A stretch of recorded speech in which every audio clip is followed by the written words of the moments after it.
صوم جانتے ہیں، کوئی شخص روزے سے ہو، بھوک سے ہو اور افطاری میں زہر دیا جائے تو یہی تو ہونا تھا نا کہ جگر کے ٹکڑے باہر آنے تھے۔ اجرکم اللہ۔ آپ کی آوازیں بلند ہو رہی ہیں، شہادت کی مجلس ہے مولا تقی کی۔ جب میرے مولا حسن مجتبیٰ نے 2 گھونٹ زہر کے لیے نا تو وہ کاسا زمین پہ رکھتے ہوئے فرمایا تیری مراد پوری ہو جائے گی، جو تو چاہتی ہے نا وہ پوری ہو جائے گی۔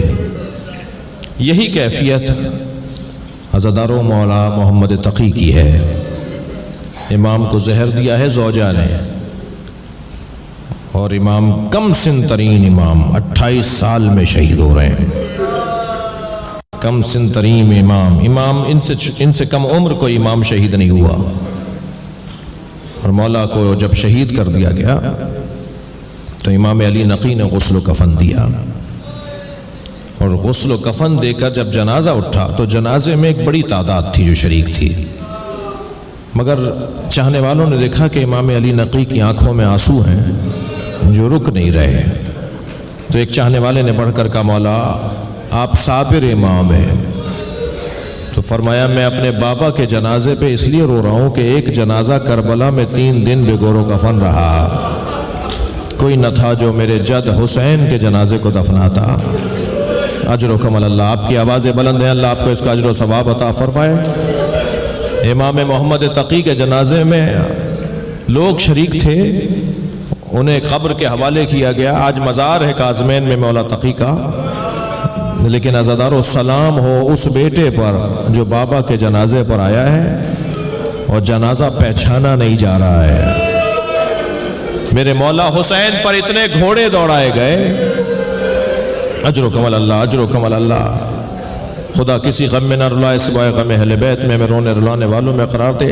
چلیے کچھ دیر کے لیے کربلا چلیے۔ حسین حسین میرے مولا کربلا کے میدان میں جب تنہا رہ گئے نا، اور ہزاروں زخم مولا کے تن مبارک پر لگ چکے، تو مولا حسین سے گھوڑے پر بیٹھا نہیں جا رہا تھا۔ کبھی دائیں گرتے تھے تو زین کو سنبھل کر زین کو پکڑ کے سنبھلتے تھے، کبھی بائیں گرتے تھے تو زین کو پکڑ کے سنبھل جاتے تھے۔ اس کیفیت میں حسین ابن علی ہیں۔ 6 مہینے کا سفر کرنے والا، 6 مہینے سے سفر پر ایک مسافر ہے جو کوفے کا رہنے والا ہے۔ جب وہ کوفے میں داخل ہوا تو اس نے کیا دیکھا کہ بازار بند ہیں، دکانیں بند ہیں، کوئی مرد نظر نہیں آ رہا۔ سوچنے لگا کوفے والے کہاں چلے گئے، کوئی طاعون آ گیا، کوئی بیماری آ گئی۔ سوچتے ہوئے گھر میں داخل ہوا تو بیٹی نے بڑھ کر استقبال کیا۔ پہلا سوال بیٹی سے کہا بیٹا یہ کوفے والے کہاں چلے گئے؟ کہا بابا آپ بھی جلدی واپس جائیے، اس لیے کہ قریب ہی ایک بیابان ہے جسے کرب و بلا کہتے ہیں، وہاں ایک باغی نے خروج کیا ہے، اور حاکم کا اعلان یہ ہے کہ اگر کوئی اسے مارنے نہ گیا تو اسے گرفتار کر لیا جائے گا، اسے سزا دی جائے گی۔ کہیں بابا مخبری نہ ہو جائے کہ آپ کربلا نہیں گئے باغی کو مارنے۔ عبداللہ ابن عفیف ازدی کہتا ہے مجھے سمجھ میں نہیں آیا کہ یہ کون ہے، کون باغی ہے جسے مارنے کے لیے ایسے لے جایا جا رہا ہے، مگر مجھے اپنی جان عزیز تھی، مجھے اپنا گھرانہ عزیز تھا۔ میں دوبارہ گھوڑا تیار کر کے نکلنے لگا تو بیٹی نے رخصت کرتے کہا بابا جنگ پر جا رہے ہیں اور جنگوں میں مال غنیمت بھی ملتا ہے، بابا مال غنیمت میں اگر یمنی پتھر مل جائیں تو میرے لیے لے آئیے گا، میں اپنے گلے کا ہار بنانا چاہتی ہوں، میں زیورات بنانا چاہتی ہوں۔ عبداللہ کہتا ہے میں گھوڑے پہ بیٹھ کے روانہ ہوا۔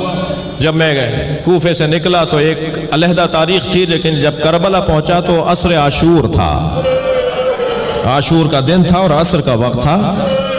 میں جب کوفے سے کربلا پہنچا اور عاشور کے دن پہنچا تو میں نے دیکھا کہ ہزاروں کا لشکر ہے جو ایک شخص کو مارنا چاہتا ہے، اور وہ شخص تنہا ہو چکا ہے، اس کے سارے آبان و انصار مارے جا چکے ہیں۔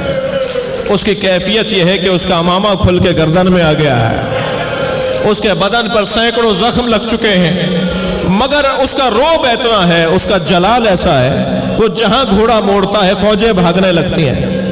میں نے ایک بھاگتے ہوئے سپاہی سے پوچھا تم اس سے ڈرتے کیوں ہو، یہ تو اکیلا ہے، تم اس سے ڈرتے کیوں ہو؟ تو وہ کہنے لگا تمہیں نہیں پتا اس کے ایک بھائی کا نام عباس ہے۔ عبداللہ کہتا ہے پھر بھی مجھے سمجھ میں نہیں آیا کہ آخر یہ کون ہے۔ مجھے تو بس اتنا پتا تھا کہ اسے مار دیں گے تو جنگ تمام ہو جائے گی، اسی کو مارنے کے لیے سارا لشکر جمع ہے، یہ باغی ہے، اس نے خروج کیا ہوا ہے۔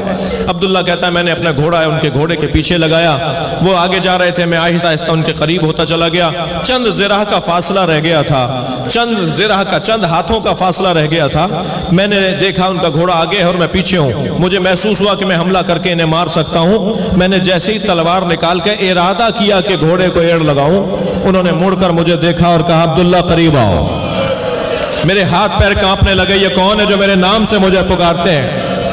میں رک گیا تو پھر آواز آئی عبداللہ قریب آؤ۔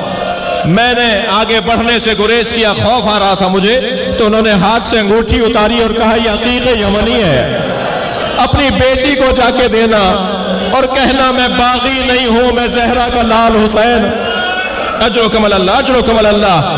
جیسے ہی عبداللہ کو معلوم ہوا کہ یہ حسین ابن علی ہے، فوراً تلوار نکال کے مولا کے گرد حفاظت کے لیے چکر کاٹنے لگا۔ مولا نے کہا قریب آؤ عبداللہ قریب آؤ، واپس چلے جاؤ واپس چلے جاؤ۔ کہا مولا میں آپ کو تنہا چھوڑ کر کہاں چلا جاؤں؟ کہا عبداللہ واپس چلے جاؤ، چند دنوں بعد میری بہن زینب آئے گی، اسے کچھ چادریں لا کر دے دینا، میری بہنوں کے سروں پر چادریں نہیں۔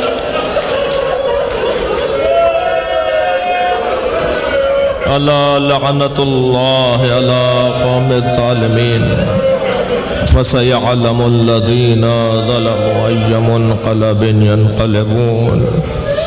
یا اللہ ان نمازوں پر رحمت نازل فرما، رونے والوں کی توفیقات میں اضافہ فرما، بانیان کی توفیقات میں، رزق میں، عزت میں اضافہ فرما، امام زمانہ کے ظہور میں تعجیل فرما۔ ایک سورہ فاتحہ، 3 مرتبہ سورہ اخلاص۔ حاضرین مجلس کے مرحومین، جن مرحومین کے نام میں نے ابتدا میں لیے، خاص طور پر امیر فاطمہ اور اس گھر